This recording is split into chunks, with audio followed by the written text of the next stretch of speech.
Welcome to the Education Corner, a podcast by Education Choices magazine. Education Corner podcast would like to welcome Mr. Andrew Silva, head at the Oratory Prep in Reading, Oxfordshire. We're thrilled to welcome you to our Education Corner podcast. Please tell us a little bit about yourself and your career to date.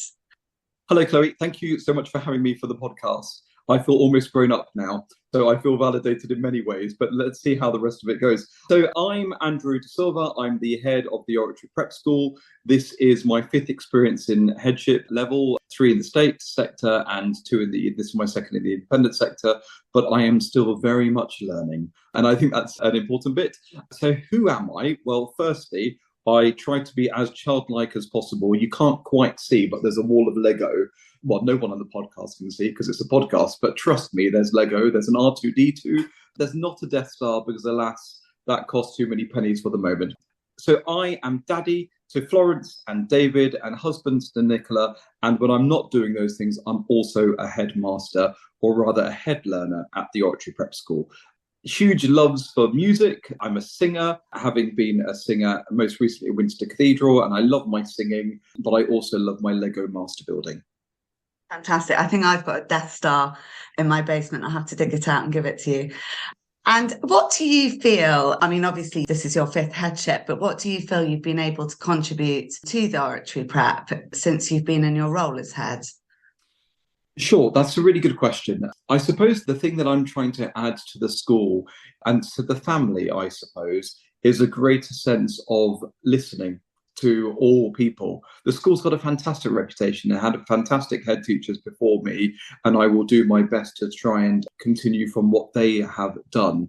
But what I'm looking forward to bringing the school is my slightly different faith perspective, because the school is a Catholic school and I'm not a Catholic, although faith is incredibly important to me as a son of a retired Anglican priest. But I'm trying to bring with me my experiences in teaching and learning, assessment, and how to get the best as much as possible as anyone can do from the community we serve and from the children that we love and hold so dear. And the school motto is cor ad cor loquitur, heart speaks to heart. And it was given to the school by the founder, St. John Henry Newman. Could you just explain to the listeners what this means? Really good question. Gosh, this is going well so far. So essentially, we are hugely blessed to have St. John Henry Newman as our founder. He adds so much weight to us as a school family, not just for those of us who have a Catholic or a religious perspective, but to those of us who have other religious perspectives or none, from the perspective that it is about empathizing with others, which is what the motto means. Heart speaks to heart can be read in so many ways. There are religious connotations to it, but ultimately for me, it's about knowing the person that we're in front of and taking the decisions that we make from where they are rather than where we think they need to get to. So it is very much a person-centric perspective, and one which hopefully will live out every day in what we do in terms of teaching and learning, in terms of social well-being and emotional well-being, because ultimately children are the future. So we need them to empathise with us, and we need to empathise with them and be as childlike as possible. Very child-centred. Can you tell us a little bit beyond what you've already said about the ethos and values at the Oratory Prep? Yes, so we are currently going through a bit of a vision and values time at the school from the perspective that we're trying to showcase what we are, who we are, and where we want to be going. So our vision is to provide outstanding learning opportunities for the pupils in our care. When I say opportunities, that's also experiences, because the school, being an independent school and being a school with the heritage and tradition that we have lots of historical trips and experiences that we are looking forward to returning to after COVID. So that's one part of it in terms of what we believe in. But in terms of ethos, it is very much child-centred. It is around the family. It's about ensuring that children, whether they are Catholic, whether they have a religion or not, the big part for us is that we want children to have faith in themselves.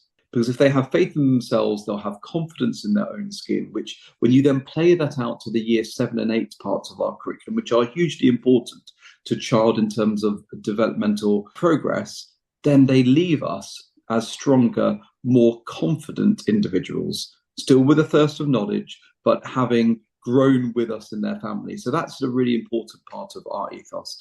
In terms of values, so this is the part we are working on. So as a Catholic school, we will be referring to them as virtues, but things such as curiosity and courageous, but I don't want to give too many spoilers away because I need to get the feedback from staff. So I'll see you this time next year, and then we can do the whole thing again from that perspective, because I want to get the feedback from the family so that the vision is where we're going, the virtues is how we get there. And I want to make sure that the way we get there has had stakeholder input. Stakeholders, that sounds like a horrible phrase, but essentially family input. Fantastic. Another question, which you've slightly touched on, the Oratory Prep is fundamentally a Catholic school. How do you address other religions and beliefs within the school? So the school is a Catholic school, not just because of its founder, but because of its links with the other oratory schools around the country, but also our strong links with the diocese. One of the bits that's incredibly important for us is we are unashamedly proud of being a Catholic school, but you don't need to be Catholic to come here. You don't need to have a faith to come here. As I said earlier, it's about us empowering children to have faith in themselves, whether that's in a faith in anyone else or a higher being or a high entity. That's entirely what they choose to take from it. But in terms of religion, we absolutely do partake and celebrate and look at the cultural parts of all other faiths, whether that's through RE lessons, whether that's through assemblies or other forms of collective worship. So that is absolutely captured.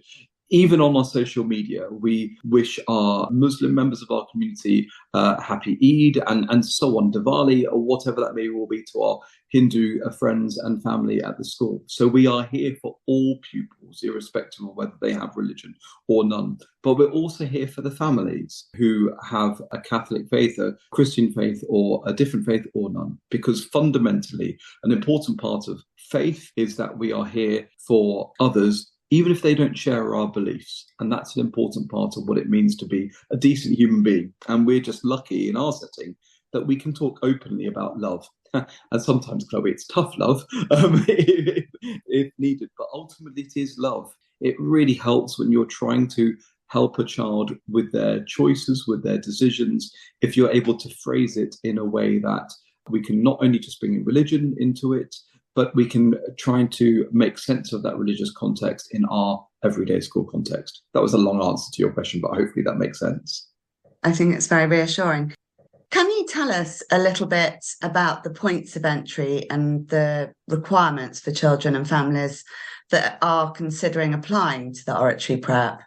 Yeah, well, what I would say is get in quick, because we are starting our waiting lists in certain year groups. Because our school, you can't really get the sense of the school through my mug or through the podcast, but the school, we're blessed with our 65 acres, where one of the beautiful things that our school is able to offer pupils is not only the physical sense to breathe, but the mental and emotional sense to breathe, because we are actively encouraging them to climb trees. And so far, touch wood, but no one has broken any bones. So we're good so far, but we actively want children to take risks. But in terms of entry points, we start at 2 years old. So we have our nursery and kindergarten. We have a number of pupils joining us in year R in reception class.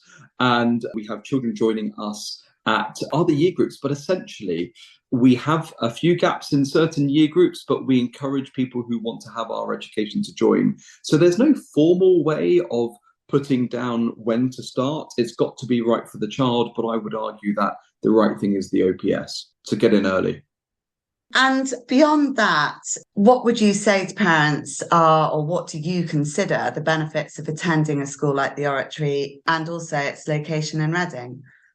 Well, one of the highlights would be the Lego behind me. Okay, that's genuinely a highlight from the perspective that it proves what we are. We are a child-centred school. The school, yes, is located relatively close to Reading, and a number of our pupils come from Reading, but similarly, we've got other bigger areas. So Henley is where a number of our pupils come from. But in terms of the site in itself, as I mentioned, 65 acres, we are blessed with our facilities, theatre, tennis courts, huge astroturf, rugby pitches, everywhere, and football pitches and other sports are also taught.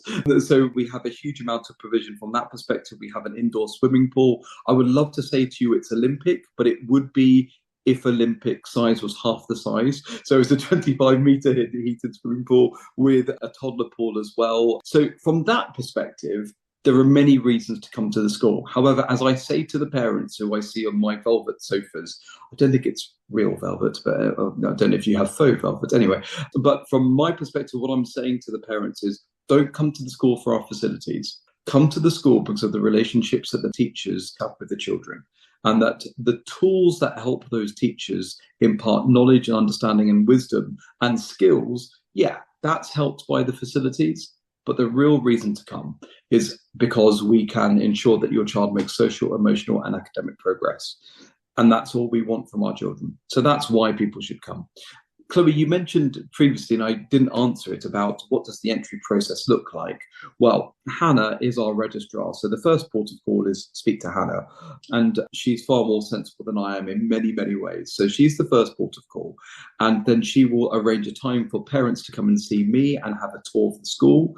That may well be with their child as well. And if there's a child here, we have toys galore in my office, so that's fine. I'm painting a bad picture. I'm painting that my office is just full of toys. It's not. There's academic gowns and hoods on the other side. So there's a serious side based on pedagogy, understanding, and child-centered knowledge in terms of philosophy for education and so on from a technical perspective.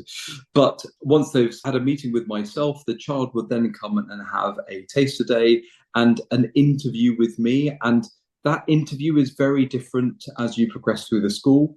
For nursery and kindy, there's no interview as such. That's just a chance for me to see them playing in their setting.